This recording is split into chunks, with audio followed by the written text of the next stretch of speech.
cuando se encuentra dentro del hueso tiene un comportamiento distinto al comportamiento que tienen otros tumores cuando se encuentran en zonas periféricas, en el tejido blando. Usualmente dentro del tejido blando son exofíticas, ¿no? Es decir, crecen hacia afuera, las podemos diagnosticar fácilmente, el paciente se da cuenta que lo tiene, y nosotros podemos hacer una biopsia lo más pronto posible, lo más rápido posible, ¿no? No dejamos que la lesión aumente en su tamaño. El problema en odontología es de las lesiones que crecen de manera intraósea, ¿no? Sobre todo en el maxilar superior, porque vamos a ver muchos casos de tumores y de quistes y de biopsias ahora en el maxilar superior como también en el maxilar inferior. El maxilar inferior, la mandíbula, es más estrecha, ¿no? Es desde el punto de vista bucolingual en este caso, ¿no? Las tablas vestibulares se encuentran muy próximas, solamente cubren 1 o 2 milímetros hacia lingual o hacia vestibular respecto a la raíz, ¿no?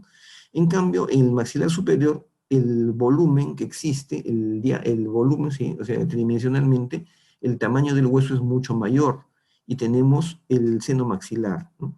Entonces, ¿qué sucede en la mandíbula que no sucede en la maxila y viceversa? En la mandíbula, un quiste o un tumor se hacen fácilmente visibles porque el grosor de la tabla vestibular, perdón, de la mandíbula, perdón, desde el punto de vista vestibulolingual, es tan pequeño que rápidamente se comienza a dilatar y nos avisa de que hay algo que no es normal. O sucede que como el espacio es muy pequeño y el crecimiento es lento, el quiste o el tumor intraóseo comienza a desplazar la raíz del diente y la corona, ¿no? Y la corona también cambia de posición, se va a una posición contraria exactamente a la posición de la raíz, como que el diente se balancea, ¿no? Entonces, el diente en una primera instancia se desplaza, la raíz se mueve, y finalmente, si la lesión crece más, el diente se reabsorbe, ¿no? Pero pasa mucho tiempo hasta que el diente se reabsorbe, generalmente pasan muchos meses o a veces pasan años, ¿no? En cambio, en el maxilar superior es diferente. La lesión tiene el espacio del seno maxilar para crecer hacia esa dirección, ¿no? Porque un tumor benigno, un quiste, jamás ingresa al seno maxilar. Las lesiones benignas no desplazan al seno maxilar, lo que hacen es disminuir el tamaño del seno maxilar, pero hay siempre una cortical que separa el interior del seno maxilar de la lesión patológica, ¿no? No así las lesiones malignas que tienen un comportamiento diferente. Entonces, cuando veamos un diente que se reabsorbe, que está reabsorbido, pero una raíz que se ha desplazado, o un diente que está reabsorbido, nuestra primera interpretación es que esa lesión tiene un crecimiento lento. Es probable que sea una neoplasia benigna, ¿no? Otro indicador es que el hueso también se defiende, y lo que hace el hueso es producir un mayor grado de mineralización alrededor de la lesión, alrededor del tumor o el quiste que está creciendo. Entonces se produce una esclerosis del hueso, aparece un espacio blanquecino, una zona de mayor condensación, que cuando la lesión tiene un crecimiento muy lento, ¿no? Muy lento, y tiene una cápsula como el quiste, es un globo que se llena, entonces va a permitir que el hueso forme una cortical alrededor de la lesión. Entonces es obvio que la lesión que está corticalizada es una lesión de crecimiento lento, aunque no hay que confiarse, ¿no? Son algunos indicadores, ¿no?, para saber si la lesión que tenemos al frente es de carácter benigno o es de carácter maligno. Si la lesión es marcadamente, evidentemente maligna, ni siquiera la tocamos, ¿no?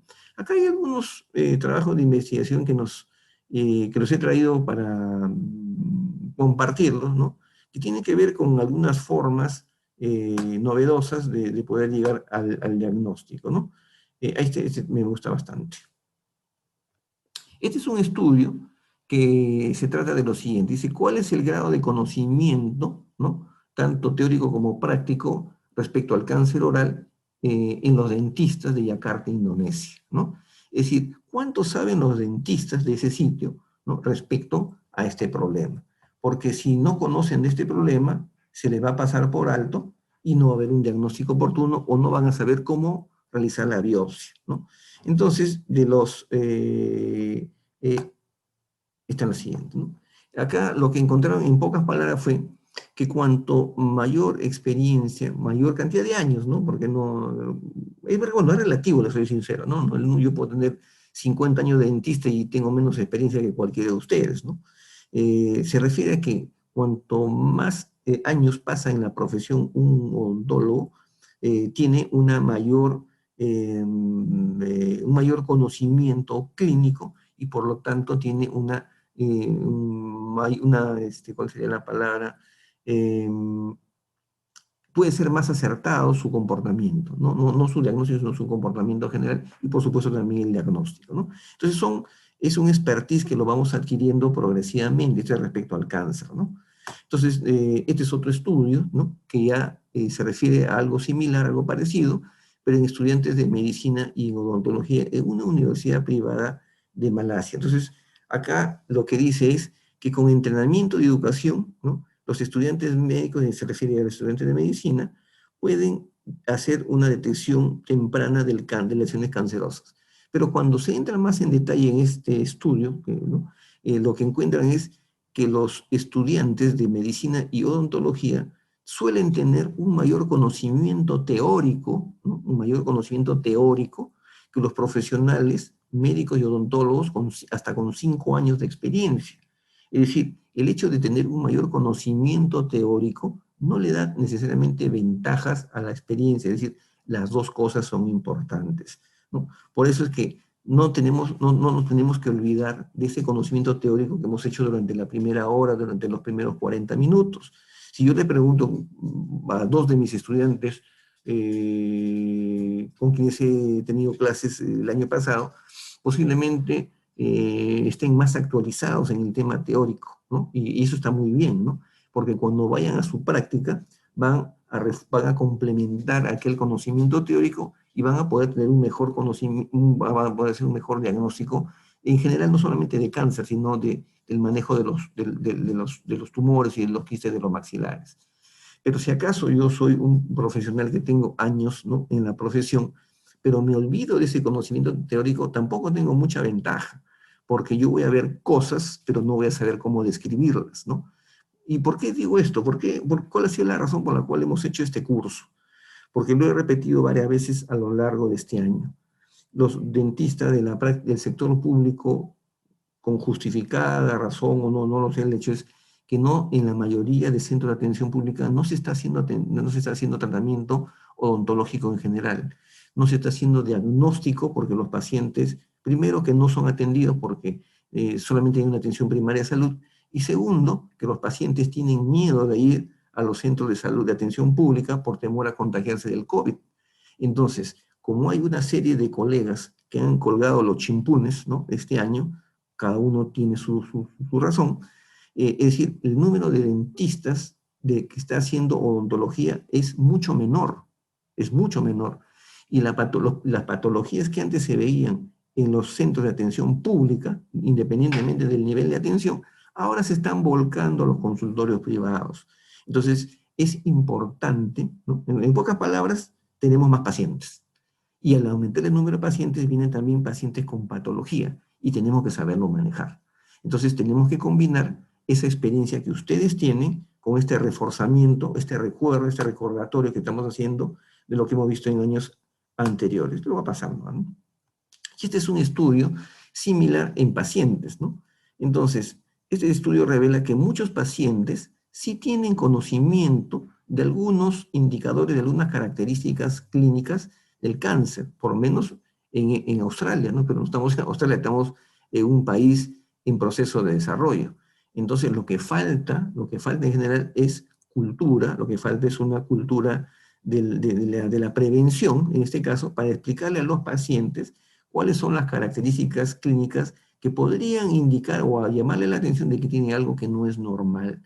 A su vez, los profesionales que ejercemos la profesión debemos de recibir una capacitación sobre este tema para reforzar eso que nosotros estamos viendo en la práctica clínica, y los estudiantes, por supuesto, deben recibir una buena formación académica desde el punto de vista teórico y tienen que volcarse también a los hospitales cuando los abran, o tienen que volcarse a la universidad cuando las abran, porque necesitan de ese complemento práctico que no se aprende, ¿no? Que no se aprende únicamente mediante un conocimiento teórico. Entonces, ambas cosas son muy importantes, ¿no? Preguntas tan simples que no la voy a repetir, ¿no? Y este es un trabajo, ahí está, sobre la influencia de los años de experiencia profesional en relación, ¿no? O sea, comparan profesionales que le llaman noveles, ¿no? Jóvenes, ¿no?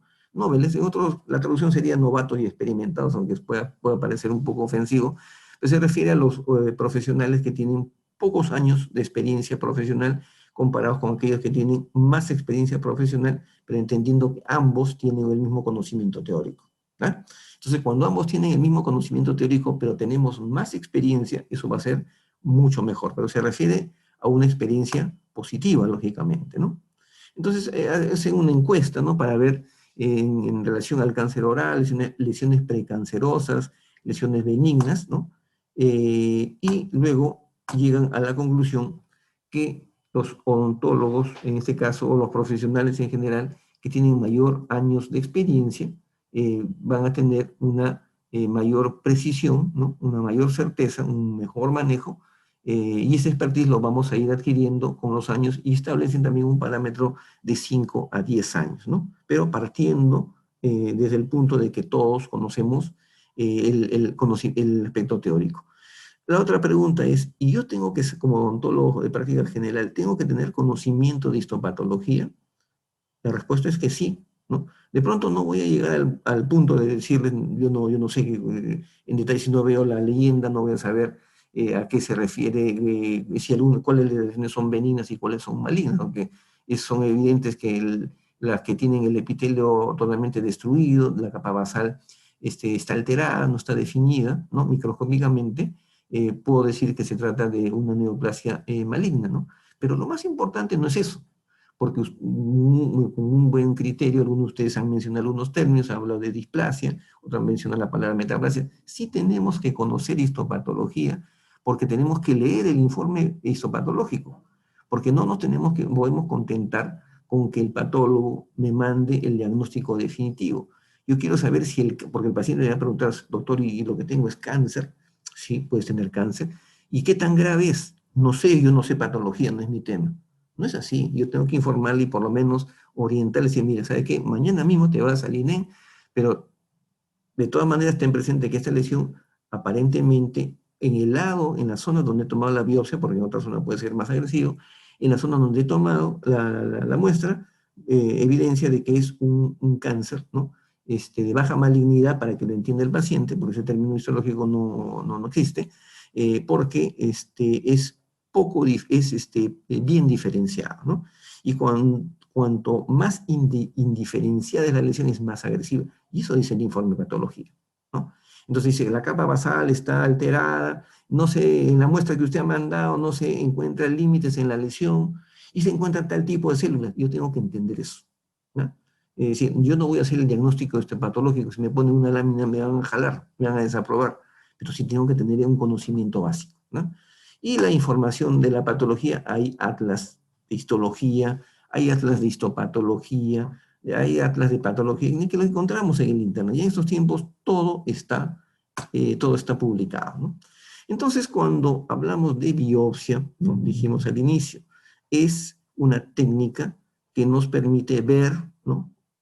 Nos permite ver el comportamiento de un tejido que estuvo vivo, ¿no? Que estuvo vivo, porque cuando ya lo ven al microscopio ya no está vivo, está fijado para que no se necrosis, pero ya no está vivo. ¿Y qué cosa tiene que tener, que tenemos que tener cuidado como clínicos? Además de tomar la muestra desde el punto de vista técnico, que lo vamos a ver ahora, tenemos que conservarlo en una solución de formol al 10% para que el patólogo pueda tener la muestra conservada, fijada, para que cuando él observe procese la muestra y la vea al microscopio, pueda llegar a un diagnóstico adecuado. Doctor, yo no tenía formol y lo que hice fue ponerle un cloruro de sodio, ¿no? Y está estéril, doctor. Acá no interesa si esté estéril o no esté estéril, tiene que estar estéril, por supuesto, ¿no? Acá lo que interesa es conservar, ¿no? Conservar la calidad de las células para que cuando las características histopatológicas de la célula, para que cuando el patólogo lo vea al microscopio, realmente puede llegar a una conclusión adecuada, ¿no? Y el patólogo tiene otro tipo de temas, ¿no?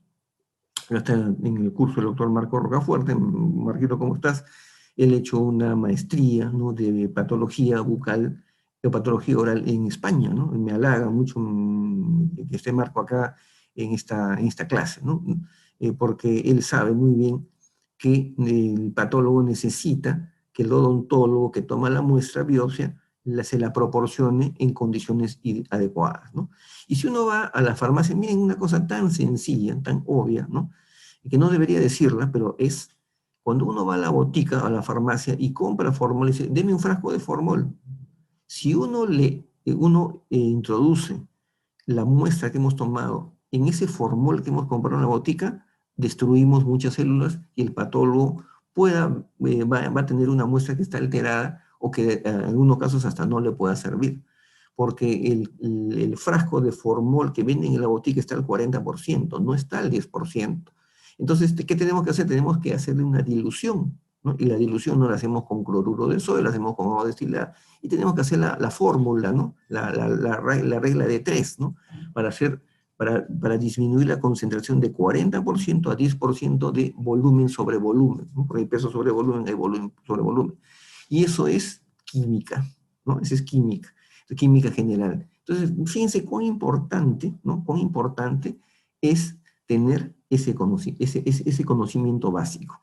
Si vamos a tomar 2 muestras, porque el tumor es grande, o me hace sospechar de que hay algo que no está bien en uno de los lados, veo que hay una ulceración, o me parece sospechosa la lesión, o está muy endurada en un lado, le tomo 2 muestras. Pero yo no le puedo mandar las 2 muestras en el mismo frasco, porque una, vamos a ver después en los casos clínicos, le diré, te mando una muestra A del vestíbulo, de la zona del vestíbulo adyacente al fondo de surco, y te mando una muestra B, ¿no?, que está rotulada en frasco separado, una muestra B del lado lingual del reborde mandibular o de la zona retromolar. Entonces, cuando viene el patólogo y lee, dice fragmento de mucosa vestibular, las características histológicas de la mucosa varía de la zona vestibular a la zona retromolar, a la zona lingual, al piso de boca, al paladar, la lengua, etc., ¿no? Entonces, tengo que seguir un protocolo básico, ¿no?, ordenado, que me permita transmitir, llevarle esa información valiosa que estoy tomando del paciente para que el patólogo pueda hacer un trabajo correcto, ¿no? Si no, le voy a dar una información totalmente alterada, ¿no? La biopsia por incisión sirve como método de diagnóstico. La biopsia por escisión es parte de un tratamiento definitivo, es la exéresis, es la extirpación del tumor, ¿no?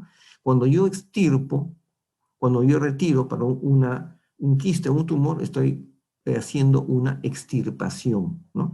Pero alguien inventó el término enucleación para referirse solamente a los quistes. Ojo, cuando yo extirpo por completo un quiste, yo puedo decir, he realizado una extirpación o he realizado una enucleación. En ambos casos está perfecto, ¿no?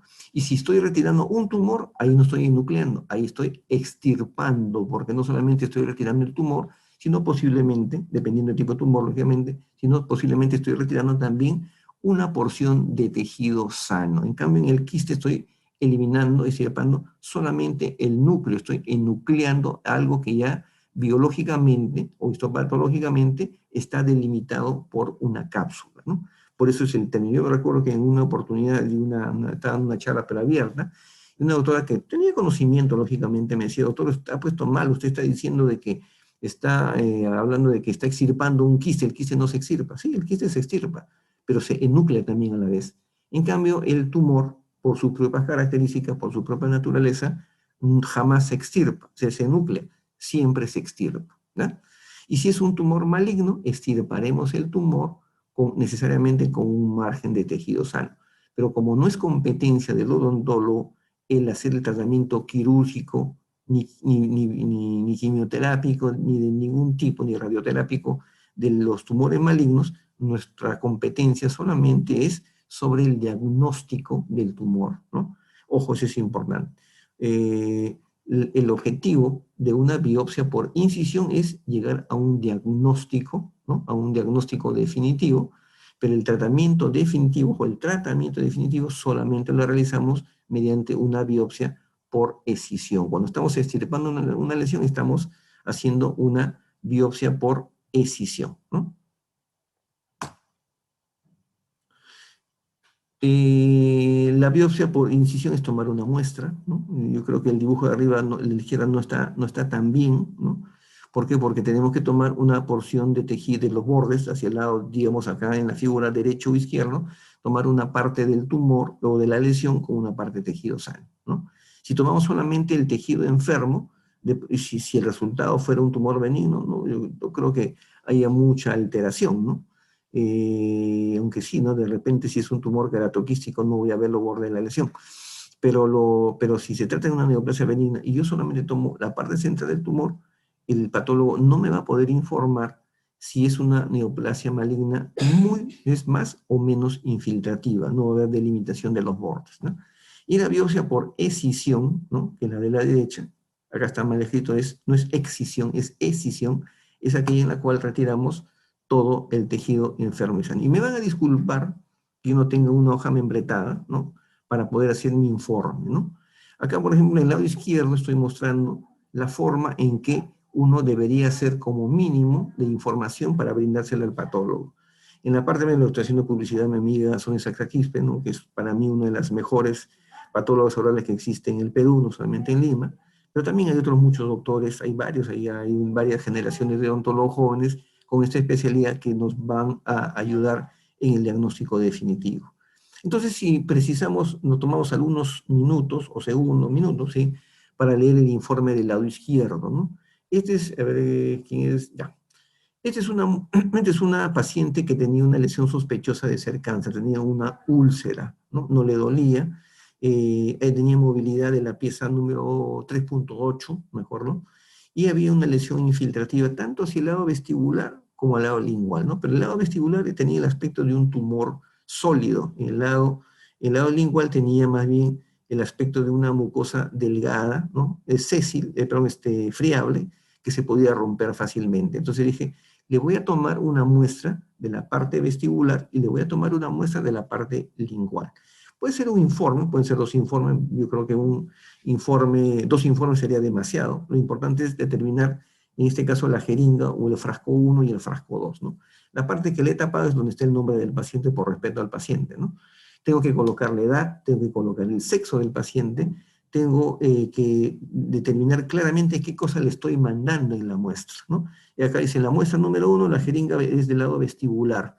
Ahí le estoy mandando un fragmento de la mucosa bucal que está ubicado en el fondo de surco vestibular, ¿no es cierto?, de más o menos 0.5 por 0.5, me falta un 0.5 porque uno es el alto, otro es el ancho, otro es la profundidad, ¿no? 0.5 por 0.5 por 0.5, medio centímetro más que suficiente. He tomado tejido sano y he tomado tejido enfermo.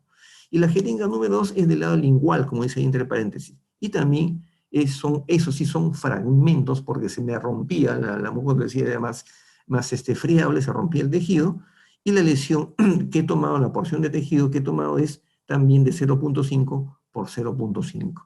No necesito tomar un centímetro, porque estamos hablando de un corte histológico microscópico, ¿no? Como antecedentes, un extracto de la anamnesis del paciente, dice, hay una imagen radiolúcida, eso no lo veo clínicamente, está en la radiografía, que tiene dos contornos difusos, ¿no? Y zonas de osteolisis alrededor de la pieza 3.6 y 3.7, ¿no? Ahí está, ¿no? Una imagen radiolúcida de contornos difusos. ¿Qué me está diciendo? Que es una lesión muy infiltrativa. ¿Por qué tiene los bordes difusos? Porque crece tan rápido que no le da tiempo al hueso para defenderse, no le da tiempo para formar una cortical. Eso está indicando de que esa lesión no es de crecimiento lento, ¿no? Me está haciendo sospechar también que es una neoplasia maligna. Y hay zonas de osteolisis alrededor de la pieza 3.6, son lesiones en sacabocado, quiere decir que el crecimiento es tan rápido que el diente no se ha reabsorbido, la raíz del diente no se ha desplazado, simplemente se ha quedado sin piso, el hueso ha desaparecido, ¿no? Que es indicativo de una lesión muy agresiva, ¿no? Miren, todo lo que estoy analizando todavía sin ver el diagnóstico, ¿no? Y dice, la pieza número 3.8 fue extraída hace 2 meses y hay una herida abierta. ¿Qué significa?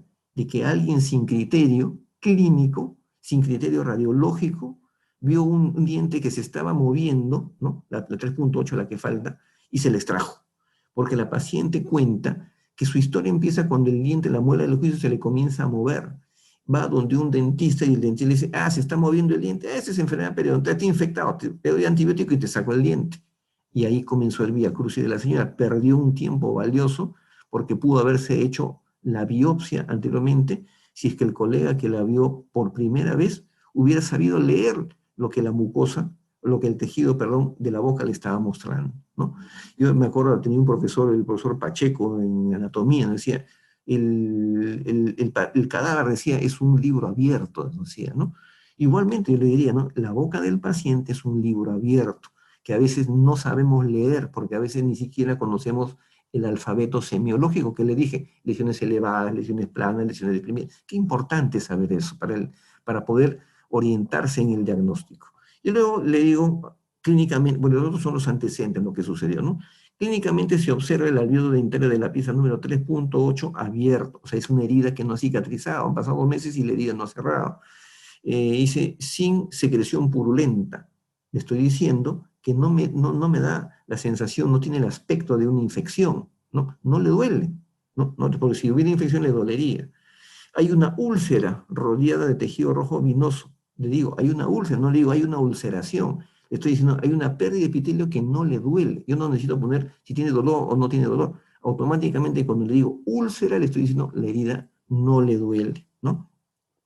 Dice, úlcera rodeada de tejido rojo vinoso, porque es un tejido que está en proceso de crecimiento rápido.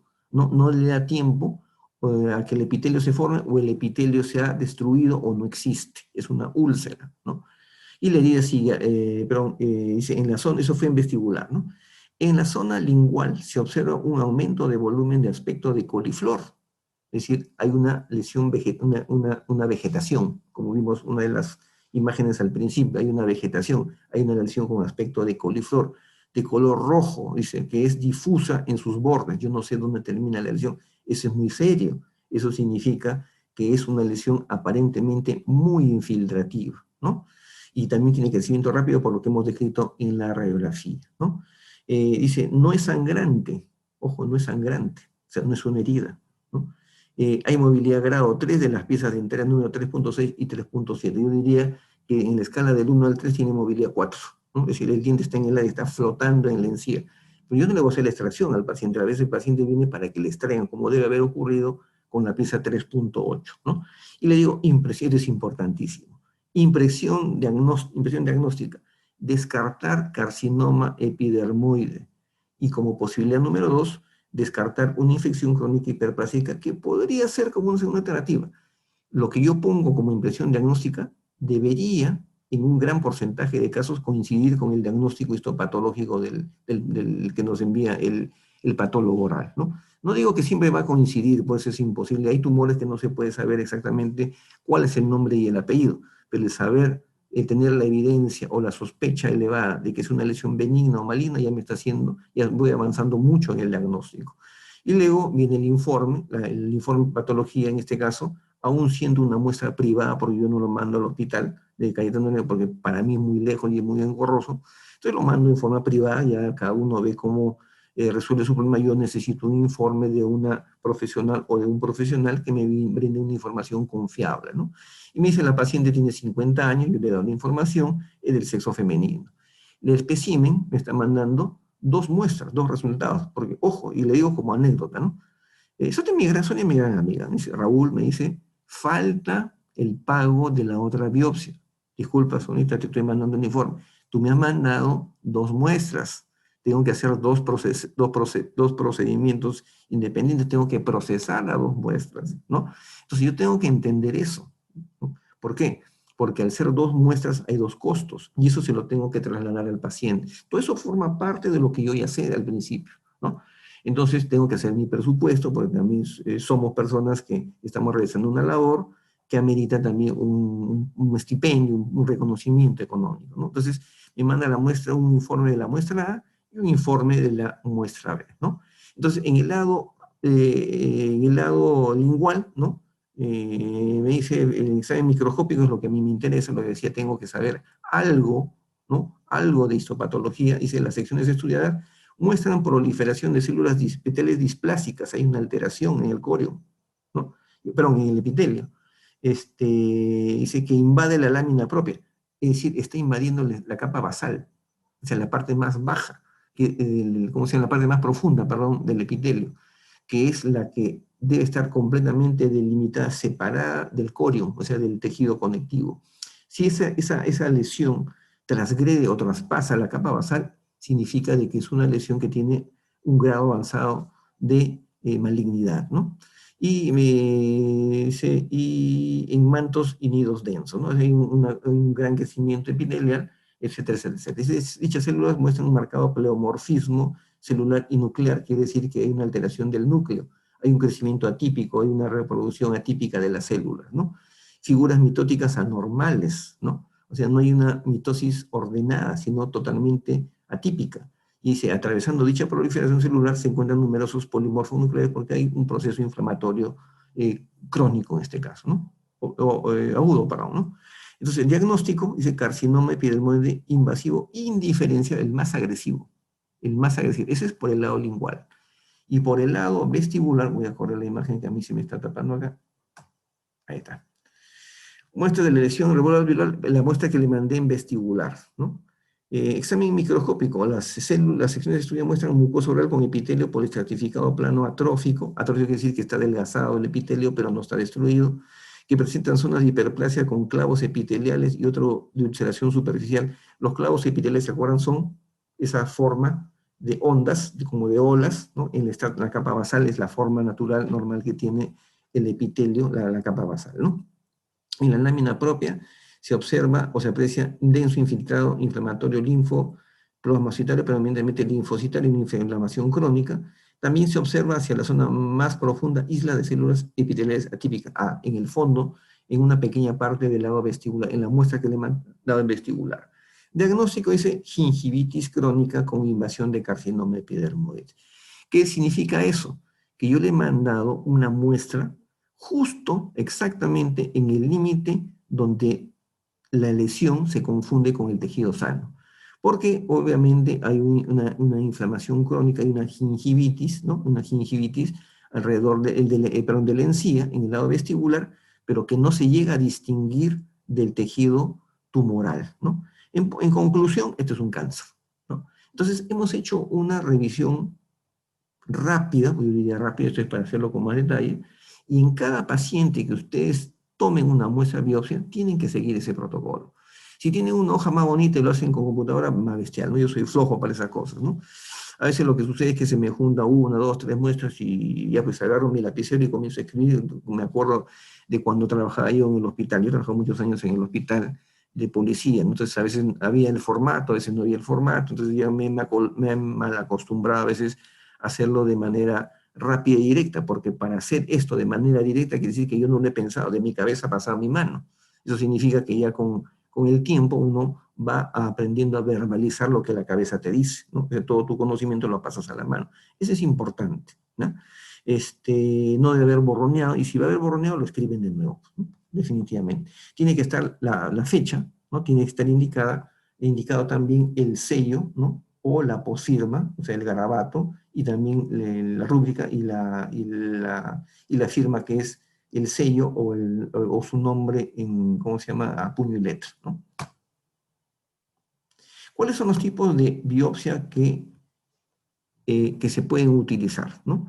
Nosotros utilizamos en odontología principalmente la biopsia por incisión y la biopsia por escisión, ¿no? La biopsia por punción, llamada también biopsia por aspiración, es aquella en la cual nosotros, como dice ahí, aspiramos el líquido, se trata de un quiste, ¿no? Aspiramos el contenido y decimos, si sale líquido o aspiramos líquido es quiste, ¿no? Y si no aspiramos nada, debe ser tumor. Yo recuerdo como anécdota cuando había egresado de la universidad, me fui a un curso, en ese tiempo con el doctor Aguayo, Hugo Aguayo, fue quien nos dictó un curso en la casa del odontólogo, en ese tiempo en Girón Chota, y decía, señores, colegas, traía la novedad en ese tiempo, estoy hablando de hace 35 años, ¿no? No, 30 años, ¿no? No, 35, voy a cumplir 35 años de odontólogo, sí, 35 años, ¿no? Y un juvenil uruguayo, ¿no? Delgado, espigado, decía, doctores, Si ustedes tienen una lesión en la boca, ¿no? Específicamente en el maxilar, e introducen una aguja, ¿no? De 10 una aguja, y aspiran, si sale líquido, es bastante probable que salga quiste. Y si aspiran o tratan de aspirar y no sale nada, es porque probablemente sea tumor. Esa es una buena forma práctica de saber cuál es el paso siguiente. Bueno, hasta ahí, ¿no?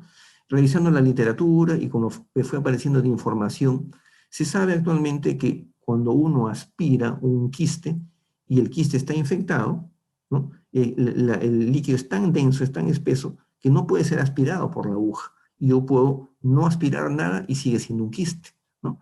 O de pronto tengo, no sé, un mixoma, ¿no? Con alguna zona de necrosis, ¿no?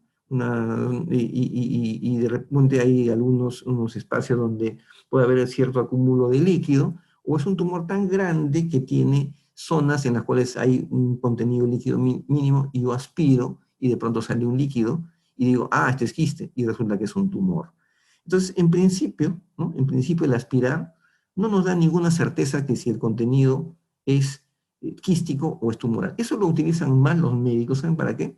Cuando aspiran los ganglios linfáticos, para hacer una aspiración y llevar al laboratorio de patología para ver el tipo para ver si hay células neoplásicas o hay una metástasis, ¿cómo se llama? O hacen una punción, ¿no? Para determinar rápidamente en sala de operaciones si el contenido que tiene, perdón, el ganglio linfático tiene células neoplásicas y tomar la decisión in situ de hacer más agresiva o menos agresiva la cirugía que están haciendo en sala de operaciones, ¿no? Ese es el criterio. Pero nosotros no lo utilizamos. Y volviendo al doctor Aguayo, años después, 30 años después, ¿no? Ya no ha pasado el tiempo, bueno, ahora sí hay más familiaridad, y un curso dice claramente después de 30 años, doctores, por favor, no aspiren las lesiones, ¿no? Y ahí yo le creí, definitivamente tenía razón. Al principio también le creí, ¿no? Pero ahora le creía más porque con los años uno se da cuenta de lo siguiente. Si uno aspira algo o uno hace algo, ¿no? Es porque uno va a resolver el caso.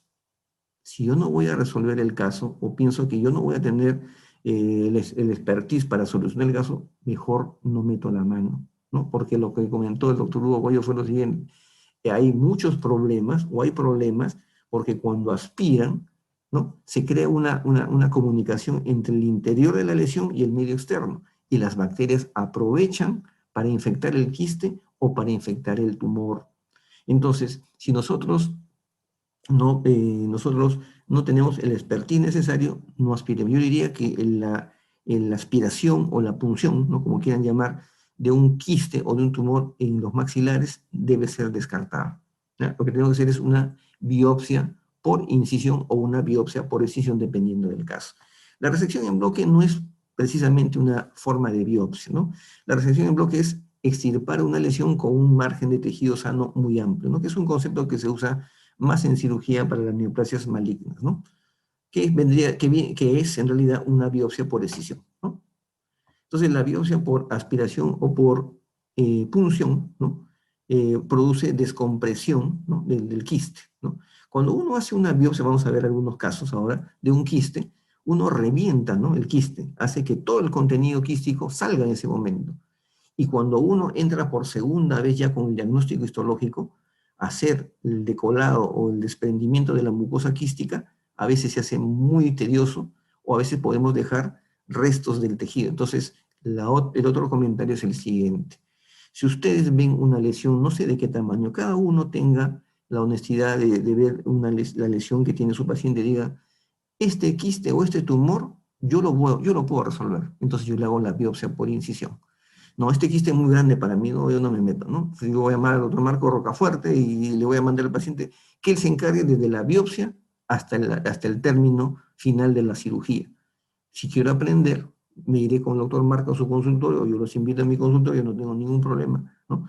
Y lo que hacemos es una biopsia conjuntamente con el doctor para que vea cuál es el proceso que se sigue con su paciente hasta curarse y darle de alta si es que fuera una neoplasia benigna, ¿no? Un tumor benigno o un quiste, ¿no?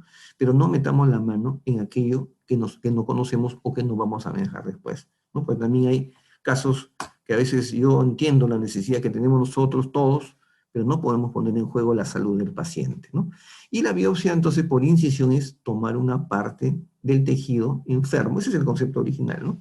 Si la lesión es quística, es imposible tomar tejido sano, no tiene sentido tomar solamente la cápsula quística. Si el tejido está, si el tumor está dentro del hueso, también es muy difícil poder tomar una porción de tejido sano, tomamos solamente el tumor, pero en varias partes, ¿no? Pero cuando son lesiones benignas, ¿no? O cuando son tumores benignos o malignos, pero que están superficiales, eso sí los podemos biopsiar tomando una parte de tejido enfermo y una parte de tejido sano, porque están accesibles, tan superficiales, y lo podemos hacer en un solo procedimiento, ¿no? Acá, por ejemplo, es una paciente que tiene un aumento de volumen desde el año 1990, en el Cusco, estaba trabajando en el Cusco, y la señora tenía un aumento de volumen bilateral, de consistencia dura, ¿no? No creo que no está la radiografía. Era una imagen radiopaca bilateral, que es muy común, ¿no? Que se encuentra en esa zona de mayor cantidad de hueso medular, que se llama la displasia fibrosa, ¿no? En este caso, como tiene una displasia fibrosa en los dos lados de la cara, en los ambos huesos malares, y se extiende hacia el hueso maxilar, decimos es una displasia fibrosa poliostótica, ¿no? Y como es bilateral en la cara, ¿no? ¿Se acuerdan ustedes de los angelitos o querubines, que son las estatuas de las iglesias antiguas, ¿no? Eso le llaman querubines, esta enfermedad se le llama querubismo, ¿no? Entonces, miren, solamente desde el punto de vista clínico ya estoy llegando a una conclusión. Pero de todas maneras, la displasia fibrosa se puede confundir con el fibroma osificante. Entonces, y el fibroma osificante tiene un manejo totalmente distinto a la displasia fibrosa. El fibroma osificante se puede malignizar. Y la displasia fibrosa es una lesión que se mineraliza, ¿no? Es una lesión fibrótica que se mineraliza y luego adquiere la consistencia, ¿cómo se llama? Y adquiere finalmente una condensación que es superior incluso al hueso normal, ¿no? Pero que no, una vez que se calcifica, una vez que se mineraliza, queda ahí y no requiere tratamiento, a menos, ¿no? A menos que sea un problema estético. Entonces se remodela, hablo de la displasia fibrosa, se remodela, se hace la osteotomía y el paciente queda con su rostro igualito, ¿no? Igualito que cuando estaba normal. Pero el fibroma osificante no le puedo hacer lo mismo, se puede malignizar. Entonces tengo que hacerle una biopsia. Y en este caso he tomado una biopsia de la parte más prominente, más accesible, que es el paladar, ¿no? Porque también le podría tomar una biopsia del rostro, pero puedo tener problemas, porque lo abordo de todas maneras por dentro de boca, pero es más complicado, ¿no? Para que esta vía no está para complicarse, hay que hacer las cosas sencillas, ¿no? Este es otro paciente, ¿no? Es una señorita también por los dientes, que tenía un aumento de volumen en la región vestibular, ¿no? No hay ulceración, tiene varios lóbulos, ¿no? Era de consistencia dura, la mucosa que lo recubría era de aspecto normal, ¿no?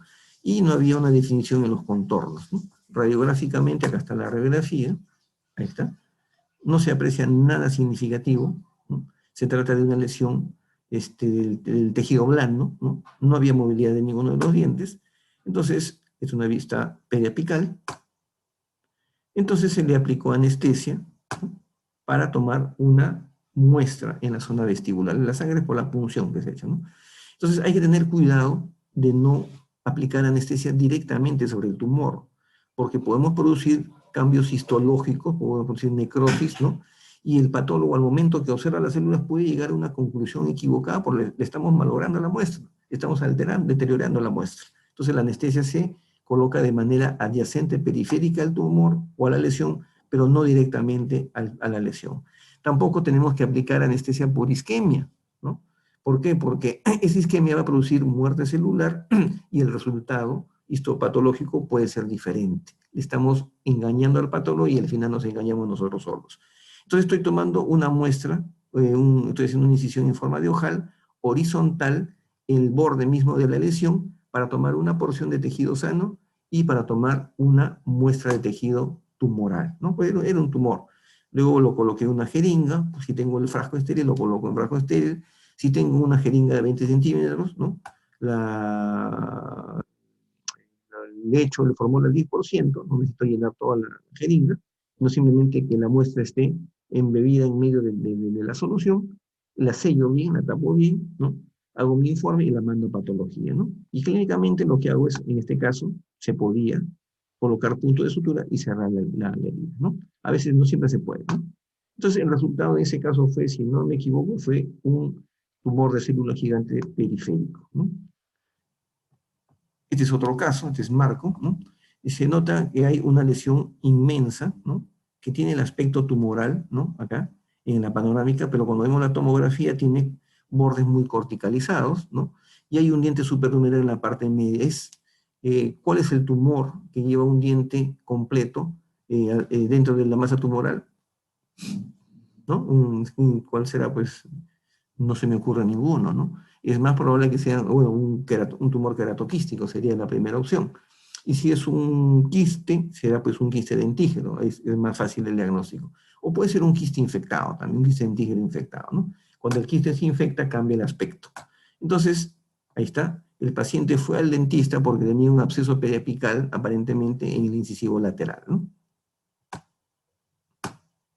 Pero la radiografía mostraba que había una masa que estaba destruyendo el hueso. Levanté el colgajo y apenas levanté el colgajo comenzó a salir de la lesión un tejido lechoso, ¿no?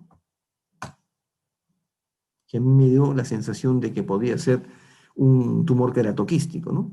Tomé, bueno, pues, de todas maneras retiré una parte de la tabla vestibular para tener acceso directo al tejido, ¿no?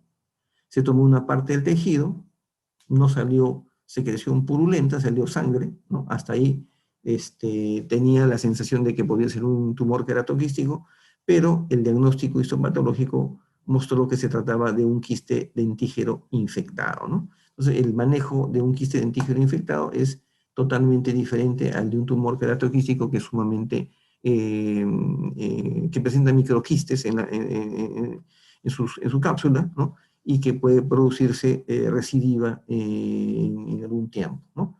En cambio, la biopsia por escisión, como dice acá, es un tratamiento definitivo donde extirpamos por completo la lesión. Cuando hay lesiones pequeñas, son tan pequeñas que no me permite hacer una biopsia por incisión, ¿no? Cuando son grandes, entonces puedo hacer una biopsia por incisión y después por escisión, ¿no? Pero lo que para mí es grande, para Marco es pequeño, para Lisset es recontra grande. Entonces, el término pequeño-grande es bastante relativo. Por eso les voy a mostrar algunas imágenes donde puedan tener una referencia de qué cosa es grande, qué cosa es pequeño, ¿no? Mediano yo no sé, porque acá no sabemos cuál es mediano, o es grande o es pequeño, ¿no? Entonces, con los casos clínicos vamos a tener más claro esto. Acá hay una pigmentación melánica en el reboreolar de mucha intensidad. Como el paciente no sabe que tiene la lesión, no se le puede preguntar si ha notado cambios en la lesión, porque ni siquiera se ha dado cuenta. Eso ha sido parte de un hallazgo durante una evaluación en un odontólogo, ¿no? Un consultorio odontológico. Entonces, ante la sospecha, ¿no? La posibilidad remota o no de un melanoma, se le va a hacer una biopsia en esa zona, ¿no? Entonces, aquí está la lesión al medio, pero como la lesión se entiende que es pequeña, no puedo hacer una biopsia por incisión, tengo que hacer una biopsia por escisión tomando un gran margen de tejido sano. Se hizo el decolado y la lesión era independiente del hueso. El resultado fue, de una pigmentación melánica, ¿no? Y recuerdo que en eso, porque es un paciente, no, pero no fue particular, se fue de la universidad, ¿no? El patólogo de la universidad, ¿no? Recién había venido de hacer su curso, venía de Chile, y la verdad que en ese entonces le faltaba experiencia, ¿no? Yo le mandé la muestra, él hizo el corte histológico y me dijo, melanoma. Caramba, se pararon las alertas, nos mandamos a llamar a la familia, dijimos, es un melanoma, todo un espectáculo, lloró la paciente, la familia vino preocupada, después se le envió a neoplásicas, en neoplásicas como es natural, ¿no? Ya la lesión había sido extirpada, pidieron el taco, ¿no? No solamente el corte histológico, sino el taco, porque para suerte, pues suerte, ¿no? Entonces estaba como jefe de patología en línea el doctor Sánchez, que había sido justamente nuestro profesor en la Facultad de Odontología en Villarreal.